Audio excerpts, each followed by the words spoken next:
So we have started discussing the eigenvalue problem of the angular momentum. So let's continue.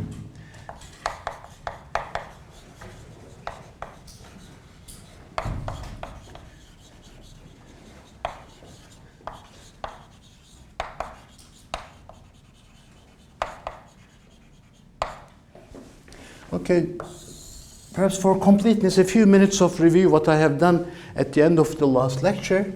We have considered this commutation relation, which defines the algebra, which we have also, well, orbital angular momentum is just one of them, and spin is another of them. And we have seen in detail the algebra of the spin in a different context, starting from the Stengerla experiment. And we have considered the algebra of the orbital angular momentum using the basic commutation relation between the coordinates and moment as an input. Then we said, let's think of the following. Let's generalize the concept a little bit and say that angular momenta in general, based on the experience from the orbital and the spin, angular momenta in general are the generators of the rotations. And we have written down the rotation, well, that expression, that angular momenta are the generator of the rotations, and we have deduced these commutation relations. That's, I think, very, very elegant, really, when you think of it. In line with the Hamiltonian being the generator of the translations in time, and the momenta being the translations of the space, generator of the space translations, and these are the generators of the space rotations. And this is sort of the starting point of any thing that you would like to consider for the angular momenta generalized. And from this it immediately follows that the length of the J commutes with any component. Therefore, we have to choose one of the components and identify this set as a compatible set of commuting operators. There are these two operators. And then we have defined a common eigenvalue problem in the following manner. Well, we have denoted the common eigenstates. As they are commuting, they will have a common set of eigenstates, one of the general statements of the quantum mechanics. And then we started writing that eigenvalue problem in the following fashion.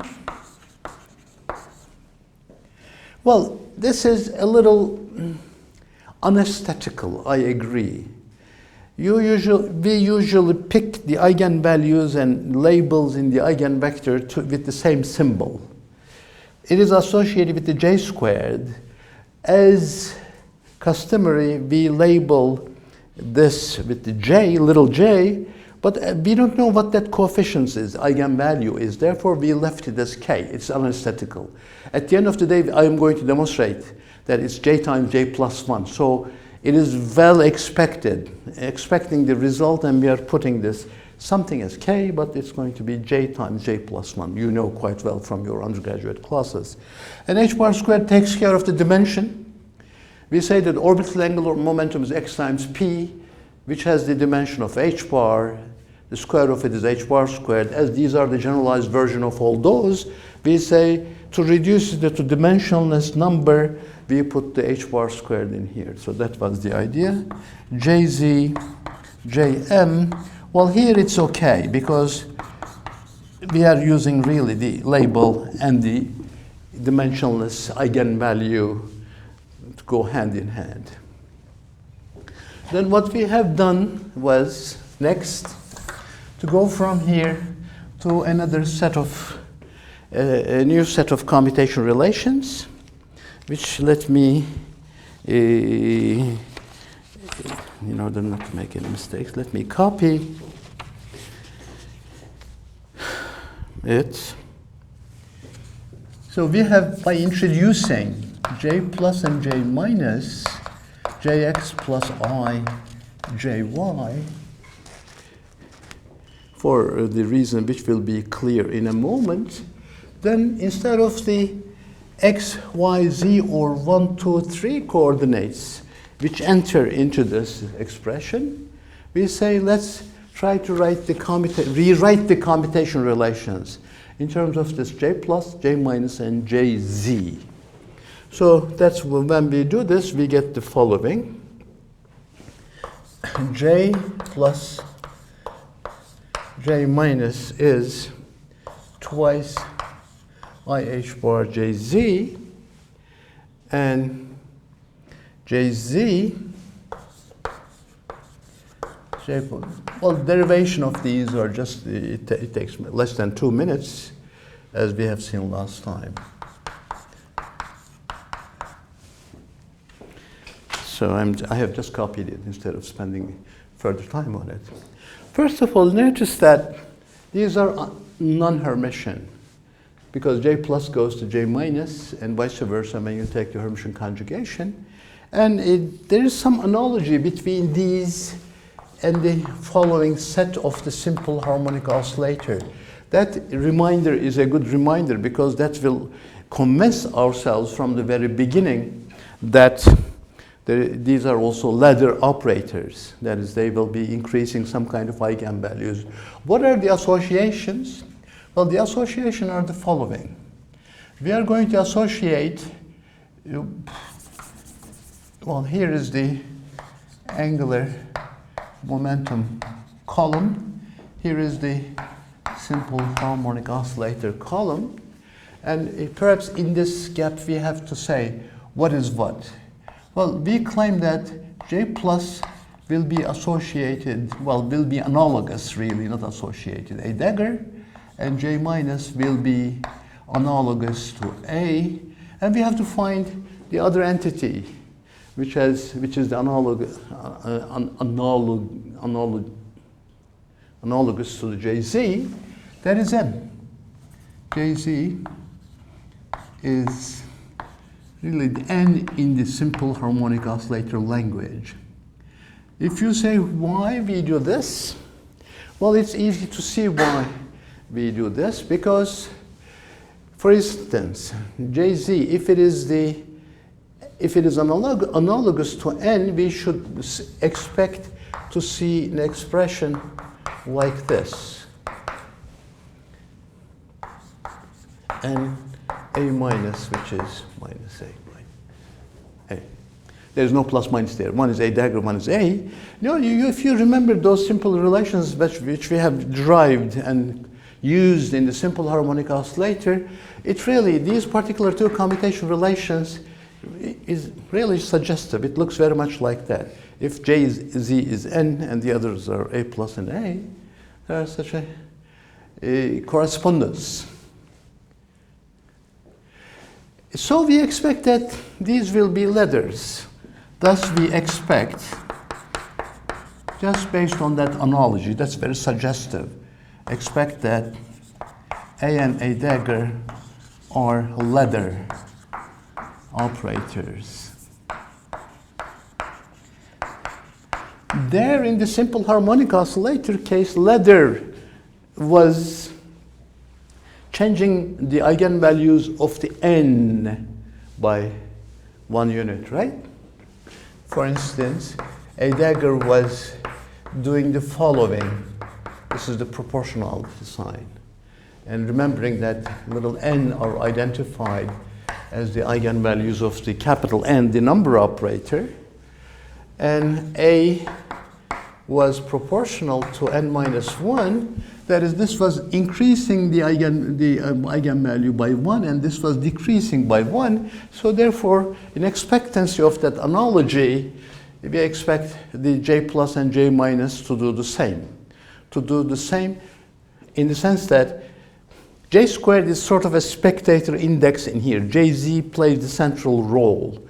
And if you consider these Jm's and focus more on the second eigenvalue, repeating, I'm writing it.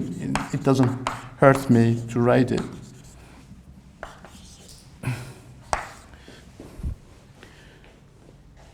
So what we should expect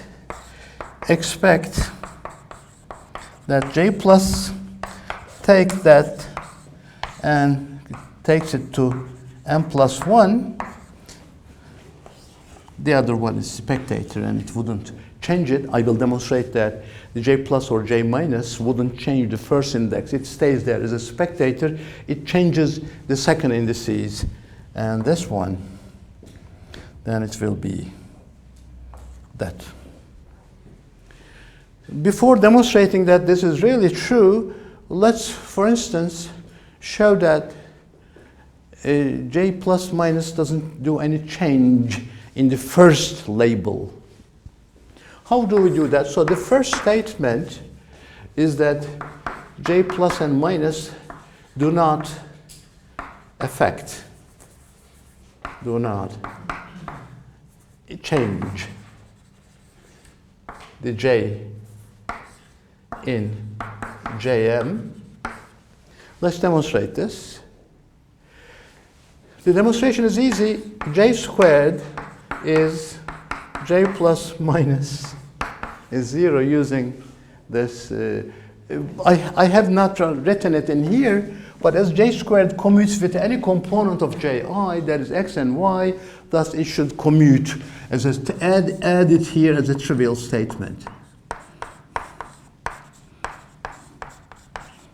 I say it's trivial because whether it's x, y, or plus minus doesn't matter. So I'm using that, saying that J squared and J plus minus commute.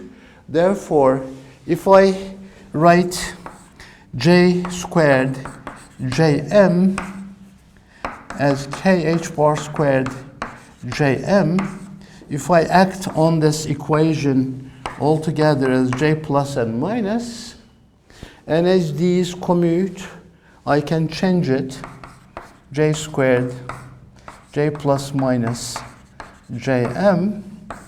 What is the right hand side? It is h bar squared J plus minus Jm. How do you read this? You read that this J plus minus acting on Jm is still an eigenfunction of the J squared with the same eigenvalue, so it didn't affect it. So this is sort of a trivial statement saying that the first index is not affected, but second index will be affected, right? So how do we see that second index will be affected? What we should do is take, for instance, J plus J acting on Jm, and we would like to see we would like to understand the nature of this vis-a-vis the Jz. Vis-a-vis J squared, we understood it. There is no problem. Vis-a-vis the Jz, so how do I understand this? If I look at Jz times J plus, I can go back and use that commutation relation. It is J plus times Jz plus H bar J plus. I'm just reading that. Jz times J plus is J plus Jz plus H bar J plus from the commutator. Jz, when acting on this, gives you mH bar, and you take H bars out. So m plus 1 H bar J plus Jm. Isn't that nice? So this gave us a new eigenvalue equation, right? That is Jz on J plus Jm is this number times J plus Jm. So J plus this new state, that's a new state, right? Eigenstate of Jz with eigenvalue m plus 1 H bar. That's a reading. I read that equation and I write that statement. Let me repeat. Okay, let's put a numbering in here so that we go systematically. This trivial proof was, I called it paragraph number 1. The second is number 2. Let me just Use a different color. Repeat the same exercise on the J minus. Use the minus. So JZ, J minus, I go to the lower line in the same commutator. JZ, J minus is J minus JZ minus H bar. Minus H bar minus JZ minus J minus H bar times J minus. And what do I have? You carry this over, you get a minus sign in here, a minus sign in here. So, sorry, this was for the first only. So what do I get? I get the following. I say J minus acting on Jm is an eigen state of Jz with the eigenvalue m minus 1 times H bar. I have managed to complete the proof in a single line, essentially, just paying attention what changes I get by, instead of using the upper line commutator, the lower line commutator. So that is very good. So we have seen that the J plus, when you pick an arbitrary member of the Jm family, here, that's the third. So if you act on it by J plus, you go up m plus 1, m plus 2. If you act on it repeatedly by J plus, you get m plus 1, m plus 2, m plus 3. In principle, it seems as if you can go all the way to infinity. And if you act on it by the J minus, you go m minus 1, m minus 2, m minus 3. In principle, it seems that you can go to the minus infinity. Question, is this possible? Increase m without limitation, as if.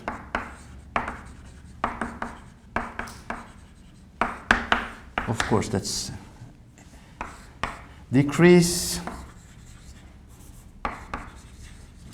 m without end.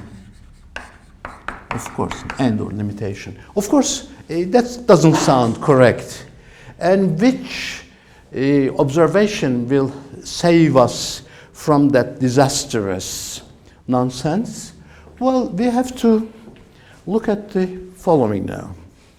Remember that J squared is the length squared of the angular momentum operator, vector operator. It is the sum of Jx squared plus Jy squared plus the Jz squared. Let's use that and let's find a relationship between the expectation value of J squared and Jz squared in the Jm basis. So we go on.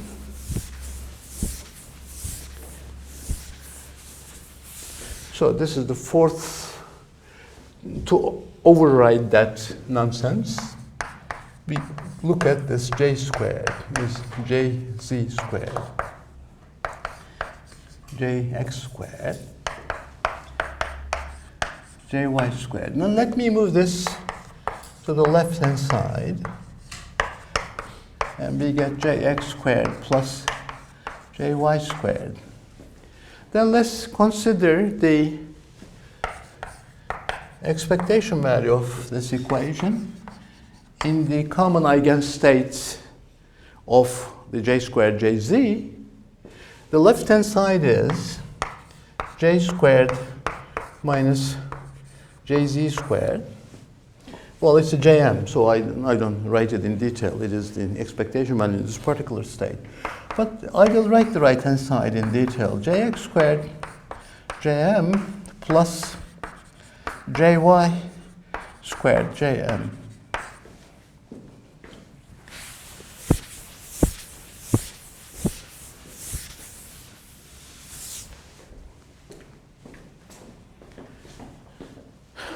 Well, it is more or less trivial, but let's give it sort of a rigorous proof. I claim that right-hand side is positive always. That is, the expectation value of Jx squared in these are positive.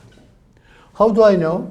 Well, like I know the following. For each term separately here, what is this? This I can write as Jm, Jx dagger, Jx, Jm.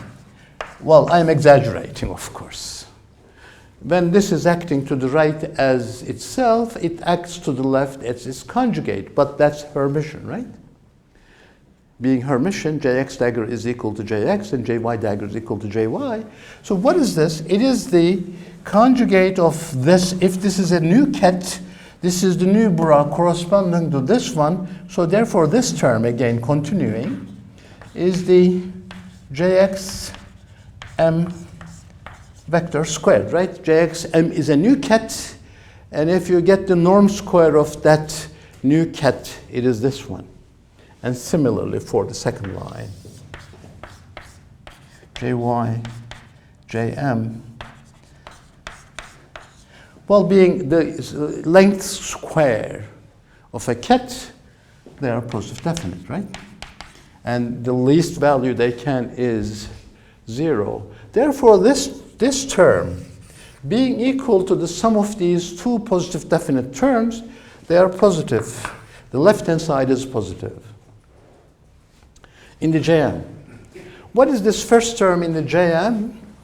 J squared acting on Jm gives you k h bar squared. Jm is normalized, so the first term is k h bar squared. And second term is mh and comes out as the square. M squared h bar squared is positive definite. Or you get k m squared. So these two eigenvalues that we have started as if they are independent and use the label m for the jz one and k for the j squared one, apparently they are not unrelated. There's some kind of relationship between them. So what is that relationship? Now let's write it in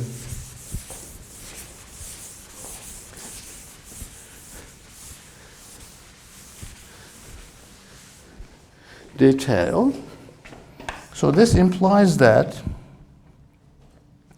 m is less than the k and larger than the square root of the k. So there's an interval for the m. What is that interval? Here is the interval. This is sort of the m-axis. You don't need that sophisticated notation, but this is the lower limit, that's the upper limit. So when you compare this statement with the statement you had in the 3, what was the 3 statement? This may go indefinitely, this may grow indefinitely in the upper direction, and this may decrease indefinitely in the lower direction. Now we say, no, that's not true. There is an upper wall, and there is a lower wall beyond which you cannot go any further. Let's label those upper and lower values as m max. I will use a funny notation, max meaning m max, and I will denote this as m min. So this implies that there exists a maximum value m, I denote m max. As I said, shorthand. Instead of writing m sub max, max, I use a shorthand. And there exists a minimum value, m min, in the spectrum of m.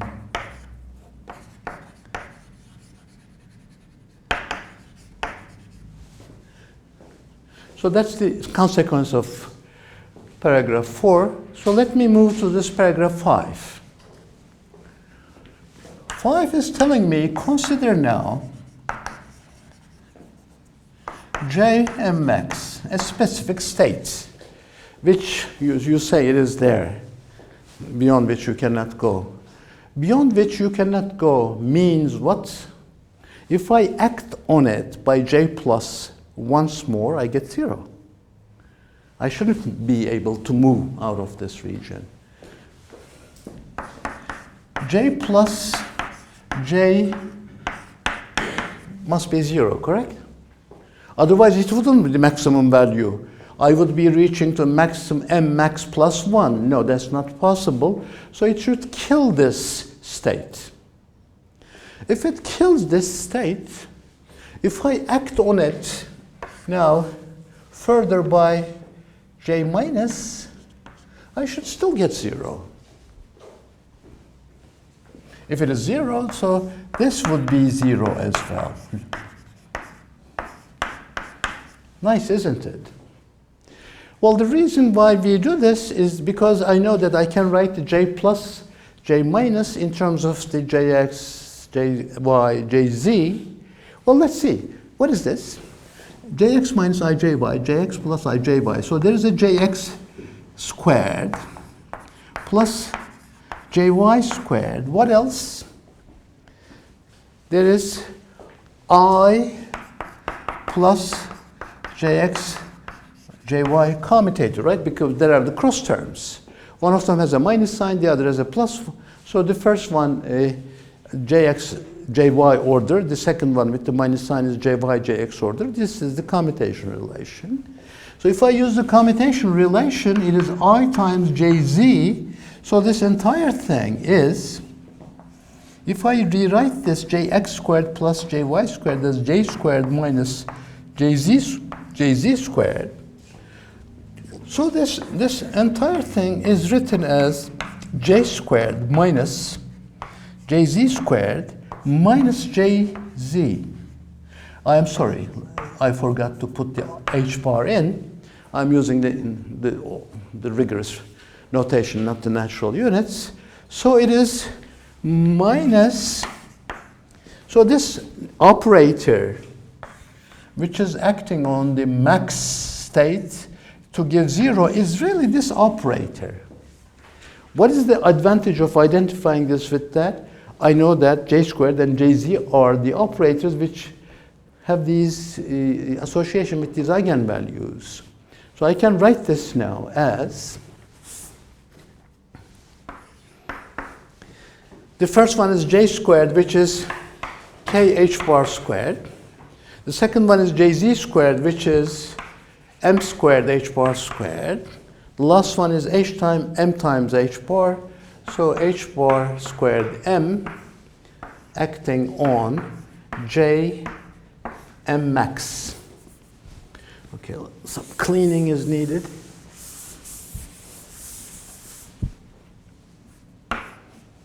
That's good, right?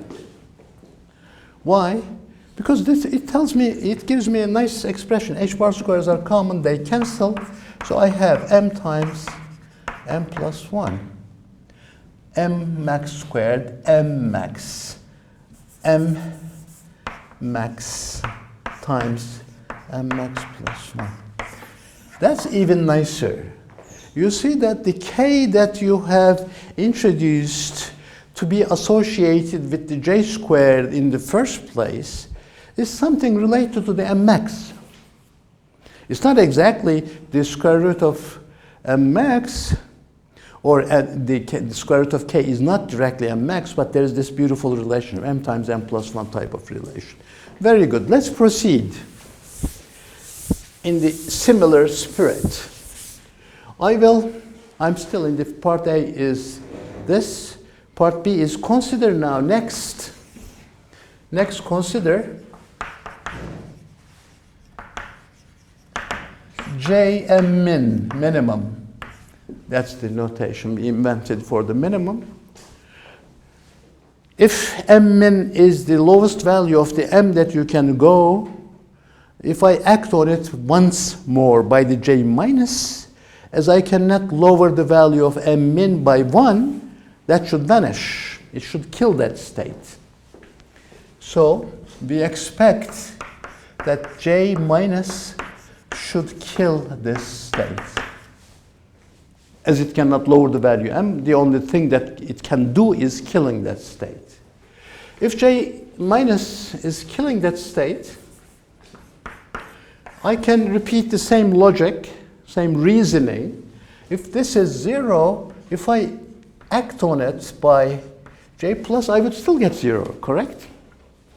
So J plus J minus acting on J min is 0. So what is J plus J minus?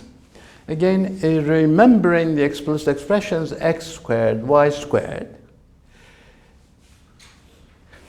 jx squared, jy squared.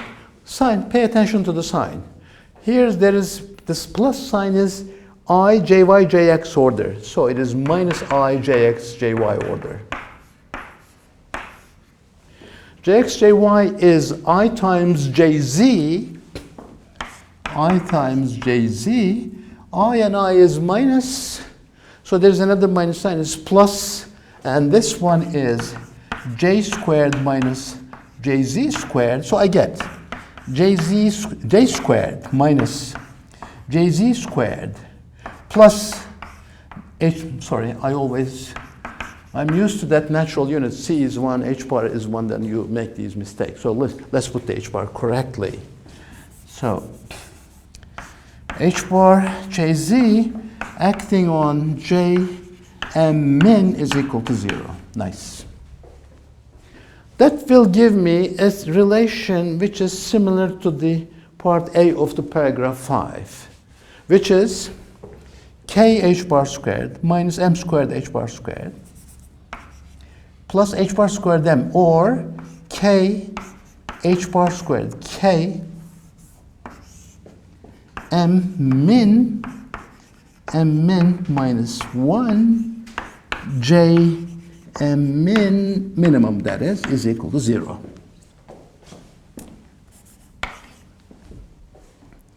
Notice that it is very similar to this one, right? Let me bring this and put underneath of this equation. What is it? K is equal to m min minus 1. It's nice to see them on the same line. By acting on the m max upward and m min downward, and by killing those states, we have found two sets of relationships relating k to m max and k to m min, and as the left hand sides are the same k, these two should be the same. So we can finish now the problem. We get the following.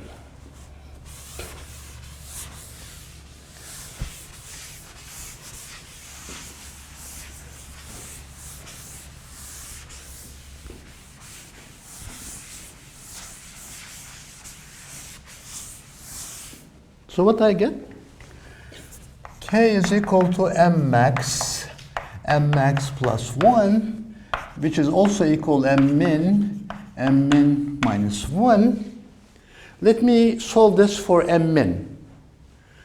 M min squared plus minus m min, or minus m max squared, plus minus m min minus m max. So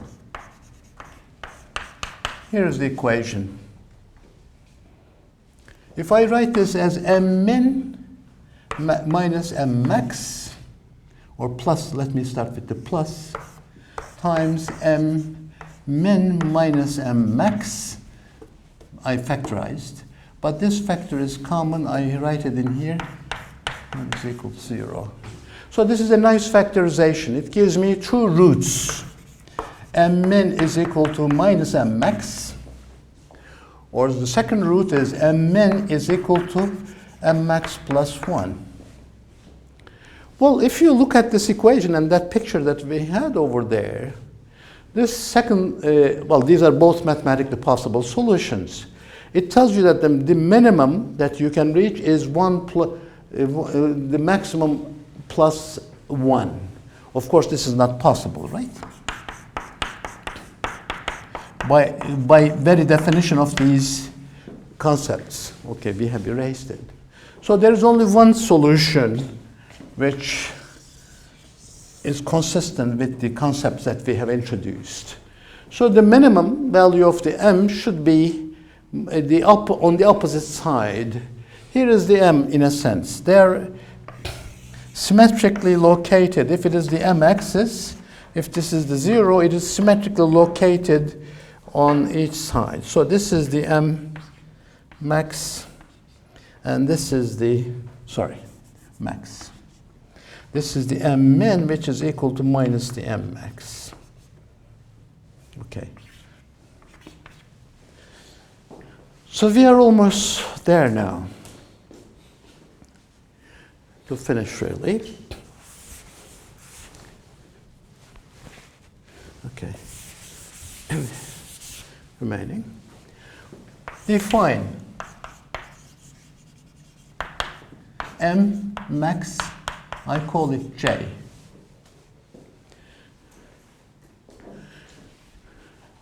What is k now? K was m max plus 1, so it is j times j plus 1. You see, that was the reason why we have used that notation in expectancy.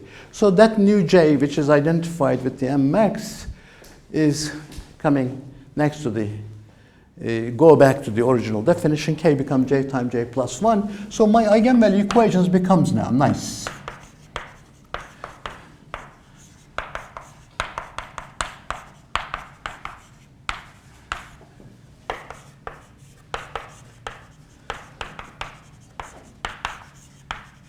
Very good.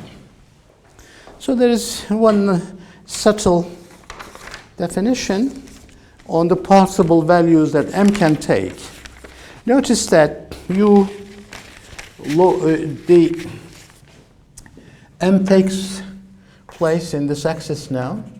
The upper value is j times j plus 1. This is the maximum value of it, right? K, because it's the k, m max. No, sorry, j. That's m max is the j. That's the minus j, m min. So what are the possible values that j can take? If this is the m spectrum, so statement 1, if m equals 0 is included in the m spectrum, in the interval, if the problem is such that if m equals 0 is included, then j is integer,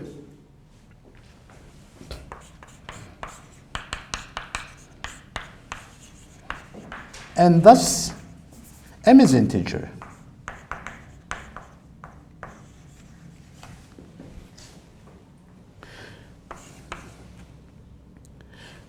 If this particular value, 0 plays a crucial role, let me paint it.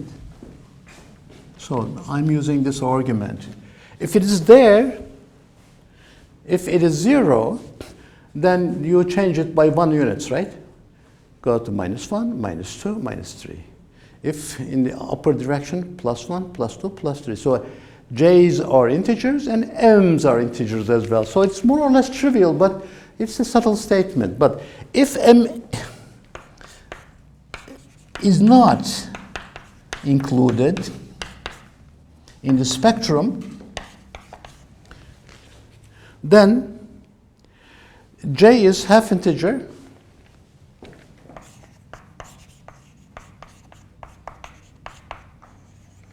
and so is m half integer.